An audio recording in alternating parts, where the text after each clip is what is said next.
Hey, in the last video, we have learned about the variables. Okay, so now let's discuss how we can update the variables in JavaScript and about the unary operators. Okay, so we have a variable. So let age that is equals to 10. Okay, then we can do console log of age that is 10. So now how we can update this age? We have seen that in the last video. So age equals to age plus, let's say, 2. Okay. So as you can see, now our age is 12. So we have successfully updated our age. So there is a shorthand syntax for doing the same thing here. So we can do age plus equals to 2. Okay, I will just comment out this one.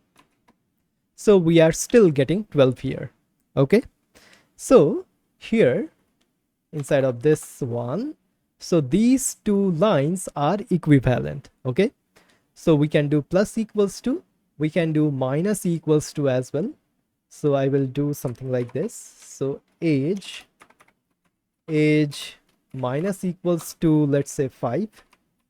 So age is 5 now. All right, then we can do age multiply equals to, let's say, 5. That is 50 now. Okay, and then age divide equals to, let's say, 2. So age is 5 now. Okay, so this is the shorthand syntax. Okay, I hope that makes sense. Now many of the times what you want, you just want to increment a variable by 1 or decrement a variable by 1. In that case, you can use the unary operator. Let me show you. So we can do something like this. So currently right now age is 10. Okay, so in the next year age will be 11. So what we can do something like this, age plus plus. Okay, if I just do that, then we are having 11. So what exactly does this particular line mean? It means age equals to age plus 1. Okay, these two lines are equivalent. All right, so we can do something like this. Also we can do something like this, age minus minus. Okay, and we are getting 9 here.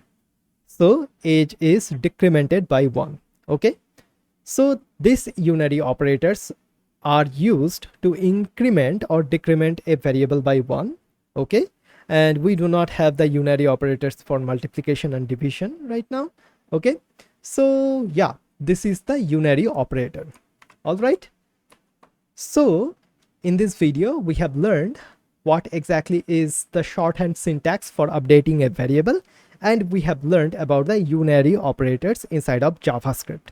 Okay, when we will be learning about the loops, then these sort of unary operators will be very helpful to us.